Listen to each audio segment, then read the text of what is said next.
And just like that, training camp is just 1 week away. Ahead of Celtics training camp, Brad Stevens went out there and made 2 roster moves. We'll talk about those, break them all down on today's show. And then we'll get into an Anfernee Simons trade update via a Celtics insider. And then a little spoiler alert to close out today's show. We'll even get into an Al Horford update as well. Let's hop right in to the Celtics roster moves here as Hayden Gray has been waived. Originally signed to an Exhibit 10 contract, but ahead of training camp, the Celtics decided to part ways with the former UC San Diego Triton. He was their second leading scorer last year. He actually led all of college basketball in steals, but just didn't find a spot here on the Celtics training camp roster. Good luck to him. He will probably find another spot around the league on an Exhibit 10 training camp deal and play at another G League spot. The reasoning I would assume for Hayden Gray leaving the Celtics here is not that they didn't love him or didn't really like him as a player, but it's more so the Maine Celtics and the role that he would probably have on that team being minuscule. It didn't look like he had a spot on the Celtics G League roster, so they're going to give him an opportunity to find work elsewhere. We'll get into who the Celtics made roster moves on, who they signed, and they also have another spot left available, so we'll talk about that in just a moment. But this is why you subscribe to Celtics Today by Chat Sports. When the Celtics make a move, we make a video. 53,000 strong Celtics fans here are already subscribed, so if you're not already, go and change it and turn those notifications on so you never miss a moment surrounding your Boston Celtics all season long. Getting into a new Celtics Exhibit 10 deal here, Kendall Brown joins the Celtics training camp roster after being the 48th overall pick back in 2022 by the Timberwolves. His rights were then transferred over to the Indiana Pacers, where he signed a 2-way contract, spending 2 years in Indy. Was eventually converted to a standard deal in 2023-2024, and in total, he's played in 21 NBA games.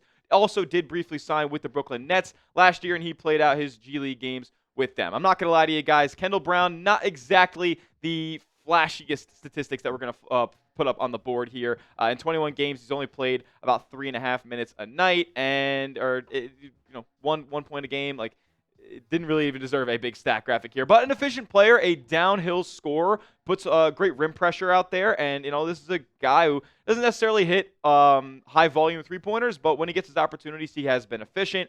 Spent this past summer league with Boston and projects to be one of the Maine Celtics out there on our G League roster this season. And look, the NBA stats aren't that inspiring, but he was a solid contributor for the Long Island Nets when he was with their G League squad, Brooklyn's affiliate, last season. Averaged 16 points per game, shot 37% from three-point range, but limited to just 2.3 attempts a night, so not super high volume there. Just an athletic, get up and down the floor type of player, and that's kind of why he spent so much time with the Indiana Pacers, because they like to get up and down the floor. This guy can get out in transition, man, and make some highlight plays at the rim. As far as what he did with Boston in the summer league, like, it's not exactly an environment where you get to, put up crazy numbers like you would say in a G League environment. He gets 8.6 points per game.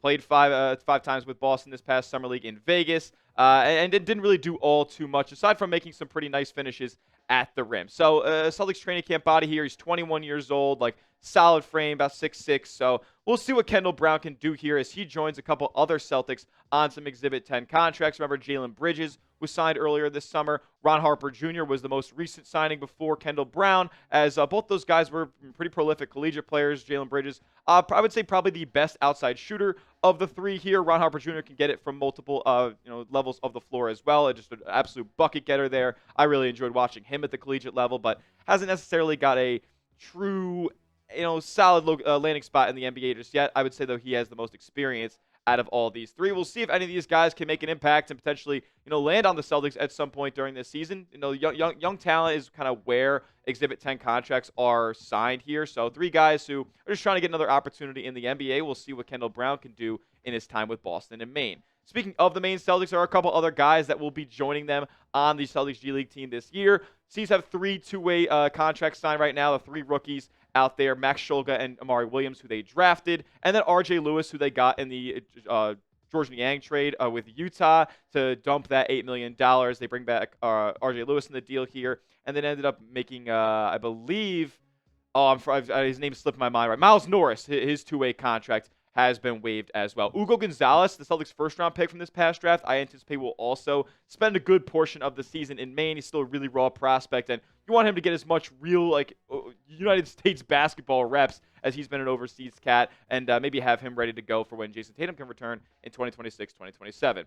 I do believe that with the Celtics' uncertainty with their roster this season, especially on the back end of the rotation, I think there is a non-zero chance that we see one of the two-way guys or one of the Exhibit 10 guys potentially, make an impact and actually be a part of the Celtics rotation down the line. Because what the, idea is for the Celtics front office here, the coaching staff, is they are looking for a season of development, a season of discovery, and potentially a season where you find a diamond in the rough who you're not paying a whole heck of a lot of money, but can contribute for you down the line. And that's, with the how financially tied up the Boston Celtics are, it's just a reality situation. They have to go out there and just find a guy that nobody else really had on their radar here. We'll see if that ends up being the case. If it is, who do you guys think it's going to be? Who is your guy? Which Celtics two-way player or Exhibit 10 contract do you guys think has the best chance at breaking out and breaking into Joe Mazzulla's rotation this season and beyond? Let me know who that is down in the comments section. Next, we're going to talk about some Anfernee Simons updates, and the whole trade saga. The rumors are flying. Celtics Media Day is creeping up as well. And then we'll talk about an Al Horford update as he still remains a free agent unsigned this summer. That in just a moment, but first, get hooked up with these awesome Celtics hats. Gift-given seasons around the corner. I think some of these Celtics hats they have on sale right now are absolutely fresh. Look at the Boston skyline in this one with the rope and the flat bill. I know that's all in style right now. I like this corduroy one, just straight Kelly green with the Celtics script across the front. You got this one with a nice design as well. Get yours today at chatsports.com/Celtics hats. That's chatsports.com/Celtics hats to get yours today. Celtics insider Brian Robb of Mass Live had this update on Anfernee Simons as we are just 1 week away from training camp. There are likely a number of factors at play here. The Celtics have certainly tested the market on Simons this summer and haven't found anything appealing to them, which shouldn't come at a huge surprise. Point guard is one of the deeper positions in the league right now, and Simons is a pricey option given his defensive shortcomings. A couple of injuries or midseason moves could change priorities for contenders as the season goes on, but right now, everyone likes their team to some degree. And yes, he's right. He is a pricey commodity. $27 million for a player who, historically has only played one side of the floor. And Rob makes a lot of good points, man. Like, the point guard market is pretty saturated right now. A lot of guys can go out there and put the ball in the cup. And a lot of guys aren't looking to trade for a $27 million dollar guy who fits that archetype before the season even begins. Everybody kind of has one already on their roster. And I think the Celtics have kind of conceded that effort of moving Simons before the season, as he's already been working out in the Celtics facility, the Auerbach Center, and they've already been posting pictures of him and stuff. They didn't end up giving him a media introduction here before the season because they were probably working the phones on a Simons deal, but nothing really ended up making sense to them. But now, the first time we will hear questions being asked, Simons being talking about being a Celtic this upcoming season, and however long that may be, in just 1 week. Media Day for the Boston Celtics, like training camp, is starting all on the same day, September 29th, and that is just 1 week away. And I'll be honest with you guys, Simons is going to face questions in this media, kind of cycle that really mainly involve him not being a Boston Celtic more so than him actually being on the court. They're going to be peppering him with questions about the uncertainty on this roster, him being on an expiring contract, what he envisions for himself here over the next few months, and it's going to be an awkward spot. I don't anticipate those comments on those questions stopping here really anytime soon. So I'll be curious to see how Simons handles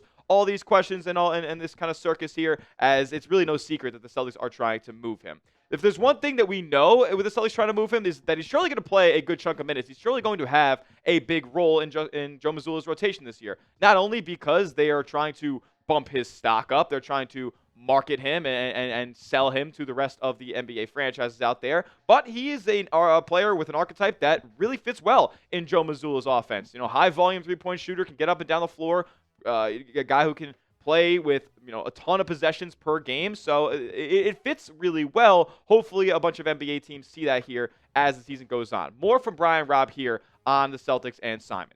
The other factor worth considering is how the Celtics want to build their roster moving forward. They're very limited on that front in terms of movable salary if their core is staying put. Simons is their one big movable salary piece left, so they are surely going to be patient with him since moving him would close the door on a lot of salary possibilities moving forward.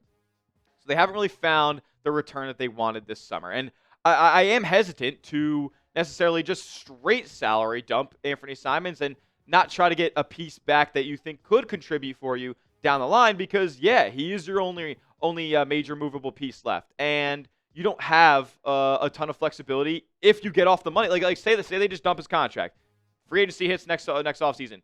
I think the Celtics would. I mean, all they have to their real name at that point would be non-taxpayer mid-level exception, and then really it gets dicey after that in terms of roster construction. So we'll see. Is there a chance that Simons plays out the whole year if they really don't find anything that they would like in that regard? Maybe they just end up bringing him back on a cheaper deal. I think that's a little unlikely, but I mean, I can't say it's a non-zero chance. I think everything's on the table right now, and there's no telling if a team would even be willing to take Simons' deal on. I mean, it'll be an expiring contract. Maybe the Celtics will end up having to attach draft capital at some point. A lot is uncertain, and we're going to find out a lot as Simons gets acclimated and gets on the court for your Celtics. Hopefully he plays well, and a lot of teams will be calling as the trade deadline approaches. Will the Celtics find a trade that makes sense for Anfernee Simons?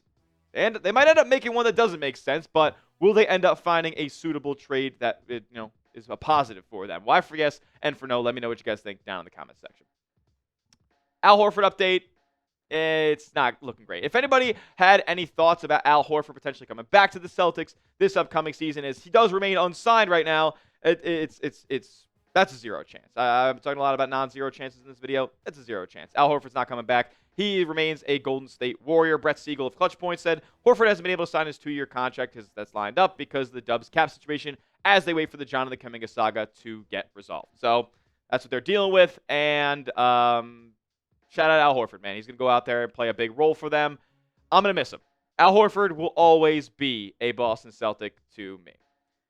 Shout out to him for getting a 2-year contract as well. Being a champ, being a vet, he's getting that 2-year deal with a player option in the second year. Who knows? Maybe the Celtics are in a position where the roster looks okay and they could bring Al Horford back on a cheap deal in 2026-27. Maybe he could ride out the last year of his NBA career with JT, JB, and the whole crew in Boston. But you're a Celtic to me for life. I got his jersey. He's a champion. I love Al Horford, man. Give me a follow over on Twitter. That will do it for today's edition of Celtics Today by Chat Sports. At Tyler J. Smith, 2 H's because the name's common, but I am not. And make sure you are subscribed to the channel. This is why you subscribe. We're bringing the Celtics news like nobody else. Training camp's 1 week away. We're creeping closer to this season. Lock us in. Hit that sub button. We'll see you guys in the next one. And as always, let's go C's.